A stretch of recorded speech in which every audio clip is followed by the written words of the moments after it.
Hai, Assalamualaikum warahmatullahi wabarakatuh. Kembali lagi dengan aku Aziza Zara. Pada video kali ini aku akan melakukan storytelling tentang horror story yang aku temui di salah satu akun di Twitter. Jadi dengan hashtag baca horor penumpang hantu akun story. Judul cerita yang bakal aku sampaikan ini yaitu penumpang hantu. Perjalanan malam itu tentu saja tidak akan pernah bisa kulupakan selama hidupku. Perjalanan yang seharusnya berjalan dengan baik-baik saja, malam itu berubah menjadi perjalanan yang tidak baik-baik saja. Sejak aku menyadari jika seseorang yang ada di sampingku bukanlah manusia, melainkan makhluk yang tak kasat mata. Semua yang terjadi saat itu benar-benar masih tidak bisa aku mengerti hingga saat ini. Dan bukan hanya sekali aku sudah pernah menceritakan cerita ini kepada teman-temanku. Namun sayangnya mereka tidak ada yang percaya dengan semua itu karena tidak adanya bukti. Tapi pada kenyataannya semua itu memang benar-benar kualami dan benar-benar terjadi. Masih sangat teringat jelas di kepalaku, malam itu aku hendak melakukan perjalanan dari Kulon Progo, Yogyakarta, menuju ke kampung halamanku yang ada di Probolinggo, Jawa Timur.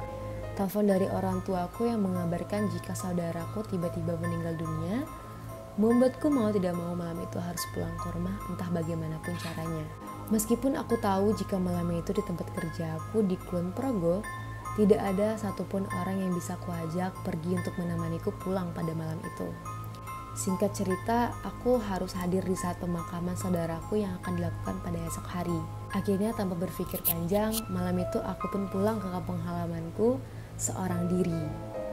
Malam itu waktu sudah menunjukkan pukul 21.30 waktu Indonesia bagian Barat atau tepatnya pukul setengah 10 malam.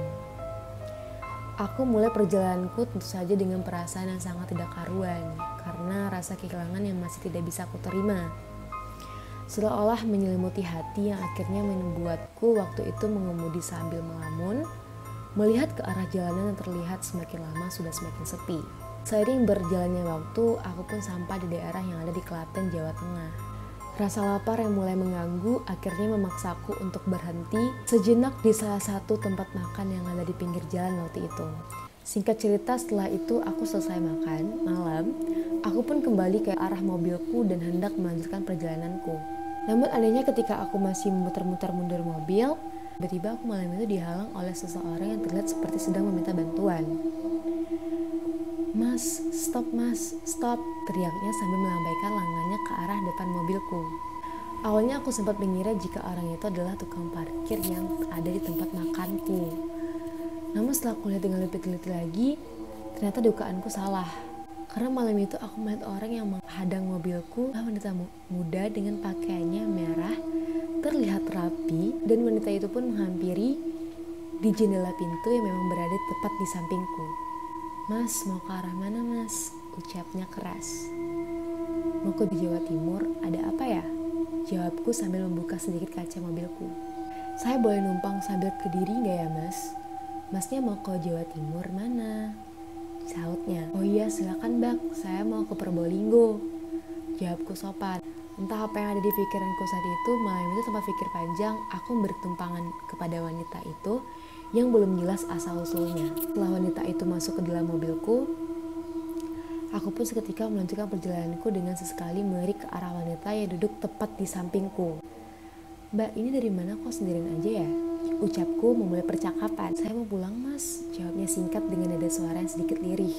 Asli Kediri ya mbak, kok jauh banget sampai sini? Mbak kerja di mana? Enggak mas namanya siapa? Saya Dimas mbak. Mbaknya siapa? Jawabku sopan. Saya Mirna mas, sahutnya.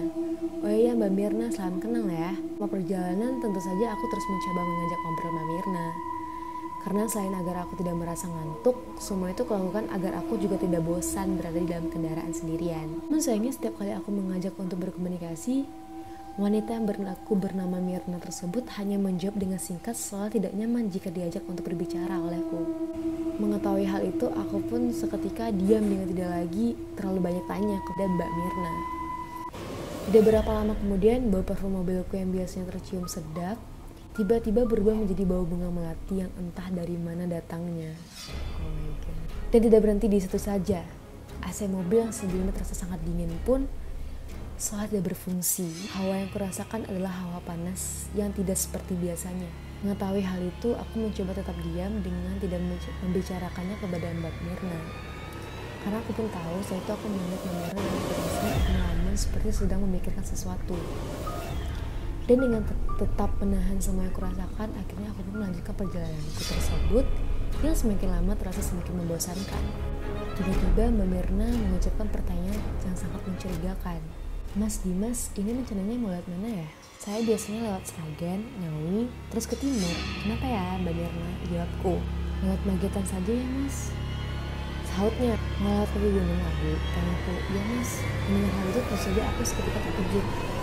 Terus aku pun tahu jalur Magetan Madiun merupakan jalur yang melewati rute tepat berada di kaki Gunung Lawu.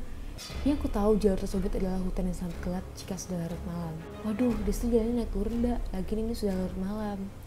Apa nggak bahaya lo jalan itu? Kan di situ hutan. Ucapku sopan. Gak apa-apa mas, aman kok. Di situ banyak yang kenal sama aku.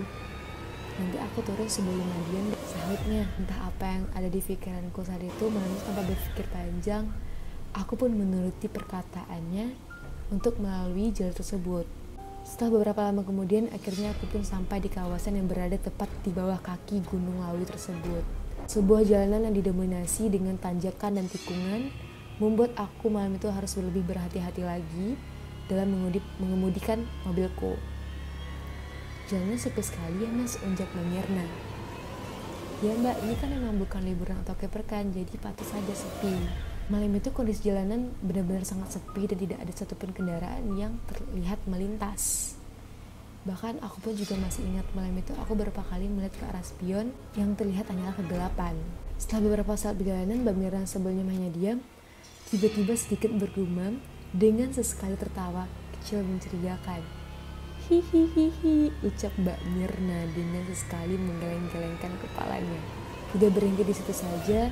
Di tengah perjalanan yang sangat sepi, tiba-tiba ia menoleh ke arah luar dengan membuka kaca mobilku seolah-olah sedang menyapa seseorang.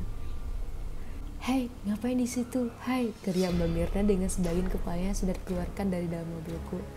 Wah, keluarkan dong.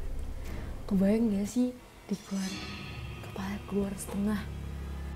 Mengetahui hal itu, jantungku yang sebelumnya tenang seketika sangat kencang berdegup kencang. Tubuhku yang sebelumnya diam tiba-tiba gemeter tidak karuan. Ya Allah, sepertinya Mbak Mirna ini bukan manusia. Ya Allah, ya Allah, ya Allah, ucapku dalam hati. Aku sangat benar-benar ketakutan. Aku tidak lagi berani menoleh ke arah Mbak Mirna. Dan hanya ketika aku gugup, Mbak Mirna bukanlah manusia. Tiba-tiba Mbak Mirna menoleh ke arahku dengan tangannya memegang tanganku yang seolah saat itu tahu apa yang ada dalam pikiranku.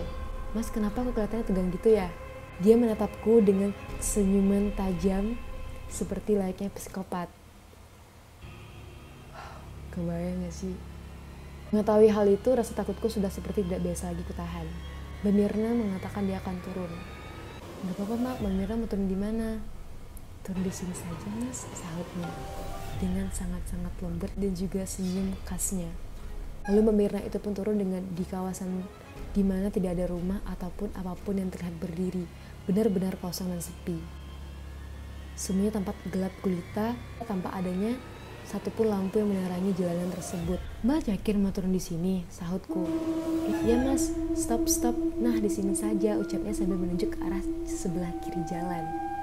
Terima kasih ya mas, hati-hati di jalan, ucapnya sambil turun dari mobilku perlahan. Ya mbak, jawabku singkat. Dengan selanjutnya aku pun segera pergi meninggalkan tempat tersebut, terburu-buru. Selama perjalanan menuju kembali ke kampung halamanku, AC yang tadinya hangat tiba-tiba dingin kembali. Keadaan normal kembali, tapi bau mobilku atau aroma bunga melati masih sangat menusuk di dalam mobilku saat itu. Dengan membawa sebuah pengalaman yang mungkin tidak akan pernah bisa aku lupakan. Sekian horror story dari aku. Semoga video ini menghibur kalian walaupun bertemakan horor. Aku pamit undur diri, jangan lupa subscribe YouTube Ilmu Komunikasi 20 dan juga like video ini. Wassalamualaikum warahmatullahi wabarakatuh. Bye bye.